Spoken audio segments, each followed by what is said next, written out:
Senator Gold, the Assembly of First Nations passed a consensus resolution this week calling for a national inquiry into systemic racism in policing, emphasizing that despite 20 inquiries into policing and justice systems since 1989, the federal government has failed to take meaningful action to address systemic racism within the RCMP and other agencies.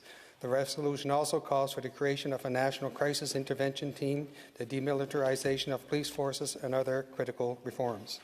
Senator Gold, will the federal government commit to acting on this resolution, including by launching a comprehensive and independent national inquiry as soon as possible?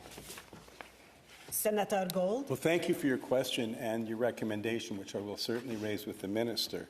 But no matter where anybody lives in whatever communities, everyone in Canada deserves well-funded, culturally sensitive and respecting police services. And while the government has made important progress, including further stabilizing police services, expanding to new communities such as Siksika, and signing a framework agreement with Nunavut last year, the government knows much more needs to be done. The government is working to improve and expand First Nations policing by co-developing legislation that recognizes First Nations policing as an essential service and amending the First Nations and Inuit policy program based on the recommendations of the Auditor General. The government will continue to work with First Nations and Inuit partners to make these long-standing commitments a true reality.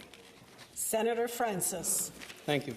Senator Gold, in 2022, the RCMP had some of the lowest participation rates in Indigenous cultural awareness programs and sensitive programs among all federal government departments and agencies, especially among uniformed officers. Could a lack of education be contributing to the systemic racism and the tragic deaths of First Nations individuals? Will the government make such education mandatory across the RCMP? Senator Gold. One hopes, of course, that education will address deep-rooted attitudes that are at the heart of systemic racism that we can identify and has been identified and acknowledged in many areas.